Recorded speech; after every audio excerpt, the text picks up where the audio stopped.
ഇതൊരു ചെറിയ വീഡിയോ ആണ്. ഇതിനകത്ത് ഞാൻ കാണിക്കുന്നത് നമ്മളൊരു കണ്ടിന്യൂഷൻ മാർക്കറ്റിൽ ബ്രേക്ക് ഔട്ട് എൻട്രി എങ്ങനെ എടുക്കാമെന്നുള്ളതാണ്. ഇതിപ്പോൾ നിഫ്റ്റിയുടെ ചാർട്ടാണ്. നിഫ്റ്റിയുടെ ലൈൻ മാർക്കറ്റാണ് നടക്കുന്നത്. മാർക്കറ്റ് ഡിസ്പ്ലേ ആവുന്നുണ്ട്. ഈ ഒരു white vertical line day separation ലൈനാണ് ഇന്നത്തെ മാർക്കറ്റ് ഒന്ന് സ്റ്റാർട്ട് ചെയ്തു. അപ്പോൾ നമുക്ക് ഈ പ്രീവിയസ് ഇവിടെ ഒരു ബൈ സിഗ്നൽ വന്നിട്ടുണ്ട്. അപ്പോൾ ഇങ്ങനെ ഒരു ബൈ കണ്ടിന്യൂ ചെയ്യുന്ന സമയത്ത് നമ്മൾ എൻട്രി എടുക്കുമ്പോൾ ഇന്ന് ആ ഒരു പിന്നൊരു ബൈ സോഫ്റ്റ് തരത്തില്ല. കാരണം ഓൾറെഡി ഒരു ബൈ ആക്റ്റീവാണിത്. ഇതിനെ കണ്ടിന്യൂ ചെയ്താണ് മാർക്കറ്റ് കയറി വന്നിരിക്കുന്നത്. അപ്പം നമ്മൾ ഇത്രയും ചെയ്യേണ്ടേ ഉള്ളൂ. നമ്മൾ പിന്നെ ഒരു ബൈക്ക് വേണ്ടി വെയിറ്റ് ചെയ്യേണ്ട.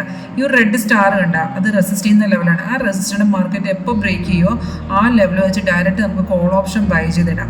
കാരണം ഇവിടെ നോക്കുകയാണെങ്കിൽ ഒരു ഫോർത്ത് ക്യാൻഡിലാണ്, ഫിഫ്ത്ത് ക്യാൻഡിൽ നമുക്കിവിടെ ഒരു ബ്രേക്ക് ഔട്ട് വന്നു. അപ്പോൾ നേരെ ഇതിവിടെ ഏത് പ്രൈസിലാണ് മാർക്കറ്റ് ബ്രേക്ക് ഔട്ട് വന്നിരിക്കുന്നത്?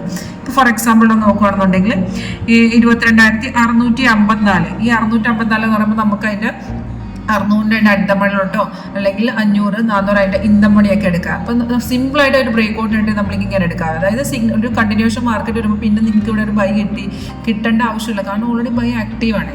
അപ്പോൾ നമുക്ക് ബ്രേക്ക് ഔട്ട് ഇങ്ങനെയാണ് നമുക്ക് എൻട്രി എടുക്കുന്നത്. നമ്മൾ ആ ബ്രേക്ക് ഔട്ട് എടുക്കുന്ന ലെവലിൽ വെച്ച് നേരെ നമുക്കതിനെ ബൈ ചെയ്യാം, കോൾ ഓപ്ഷൻ ബൈ ചെയ്യാം.